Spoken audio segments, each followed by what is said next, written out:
Pérez, coordinador de Tejiendo Redes Infancia en América Latina y el Caribe. Gracias por estar con nosotros. Bienvenido. Muy buenas noches. Gracias por esta oportunidad.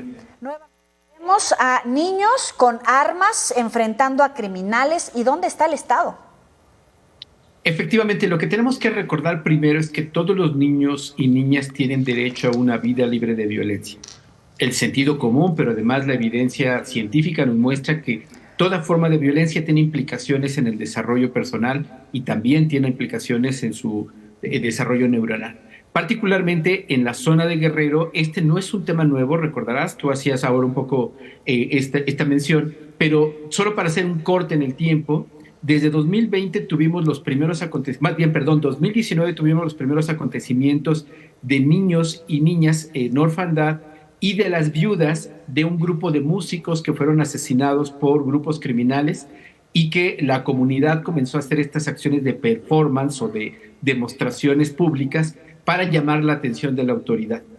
El llamado es muy concreto, necesitan seguridad frente a los grupos criminales que operan en la zona.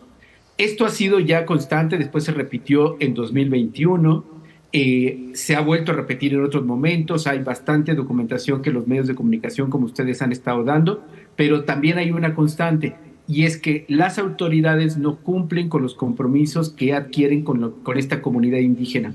Hay que recordar, y aquí estamos hablando ahora de 2 municipios diferentes, pero en uno de ellos, donde se dan estos hechos desde 2019, no pueden los niños y niñas ir a la escuela porque está en una zona bajo control criminal o de otro grupo, de tal suerte que los niños y niñas han tenido desde ese tiempo dificultades para concretar su sistema educativo. Las respuestas han sido parciales, fragmentadas, pero sobre todo no continuas. Y han cambiado gobiernos, ya no es un tema del mismo gobierno de 2019 a este momento. Entonces creo que tenemos que recordar nuevamente a la comunidad y particularmente a la organización Las Crack, que esto es un delito. Exponer a niños y niñas a las armas es un delito. Podemos comprender su desesperación, pero no se puede acompañar una decisión que afecta el desarrollo de niños y niñas. La responsabilidad central sigue siendo de las autoridades federales, que les corresponde atender cuando hay denuncias de crimen organizado, las autoridades estatales, que son las responsables directas de la policía y del cuidado y protección de las comunidades, y por supuesto las autoridades municipales que en este proceso tan largo y de tantos años siguen siendo todas omisas y negligentes frente a esto que ya es una urgencia. Hay que, por último, recordar en este largo recuento que estoy haciendo contigo, que esto ya ha sido llevado a instancias internacionales. Nosotros lo presentamos ya al Comité de Derechos del Niño de Naciones Unidas, a la Comisión Interamericana. Incluso el 6 de marzo de 2020 nos reunimos por segunda ocasión con la Comisión Interamericana de Derechos Humanos.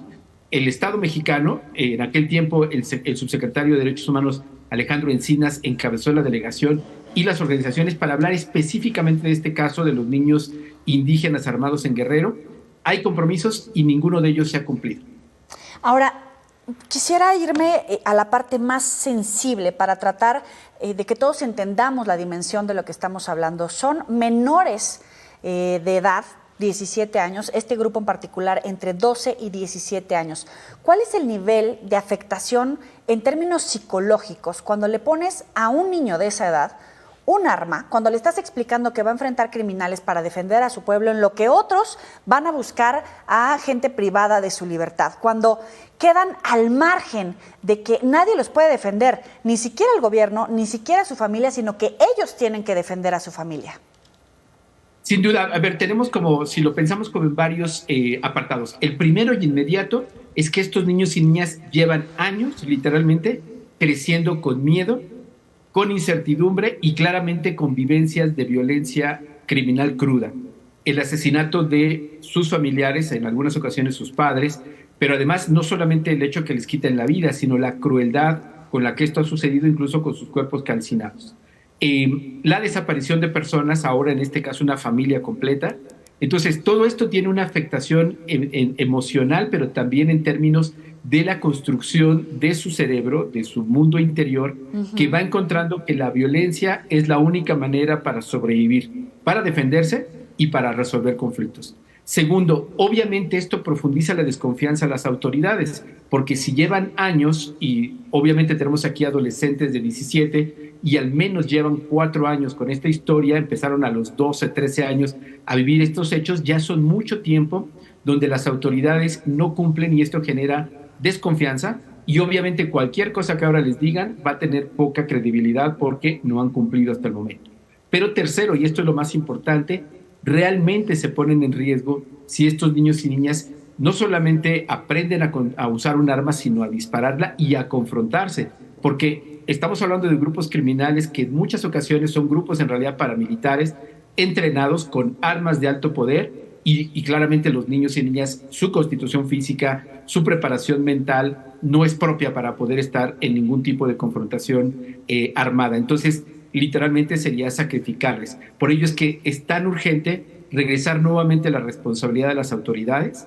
Son las responsables legales, las responsables en términos de contener los hechos de violencia a través de la acción de la Guardia Nacional, el Ejército, las policías locales, pero sobre todo atendiendo las causas estructurales que ya hacen por más de una década a esta comunidad víctima de distintos grupos criminales y particularmente a niños y niñas que van creciendo en esta condición de miedo, incertidumbre, desconfianza a la autoridad y particularmente alto riesgo de ser víctimas de hechos criminales.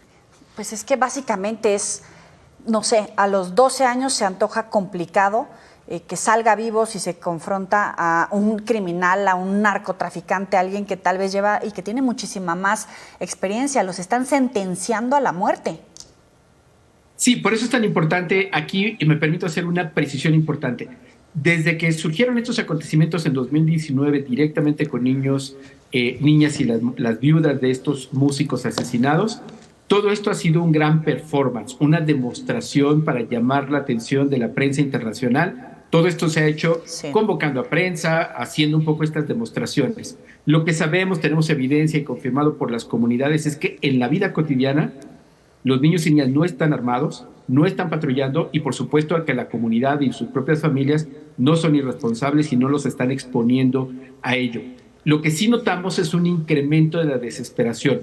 De estos primeros performances en 2019-2020 con armas de madera, tuvimos ya en 2021 varios niños con armas reales, armas de caza y digo no de alto poder de uso exclusivo del ejército, pero armas al fin y ya con algunos disparos de municiones reales. Y lo que estamos viendo ahora ya son dos comunidades o dos municipios con armas de otro tipo y con una narrativa un poco más de colocarlos en riesgo. Volvemos a hacer el llamado a la comunidad, a las crack, que esto no solamente no es correcto, entendemos la desesperación, pero esto es un delito. Y segundo, la exigencia a las autoridades federales y a las autoridades estatales para que atiendan de verdad, en serio, los temas estructurales, los temas sencillos y complejos que es la seguridad y la escuela de estas comunidades que no pueden, reitero, ni siquiera ir a las escuelas y obviamente evitar que los niños y niñas puedan estar expuestos a las armas y a cualquier otra forma de violencia. Te agradecemos muchísimo estos minutos para el auditorio de Mega Noticias. Gracias por la oportunidad. Muy buenas noches. Buenas noches.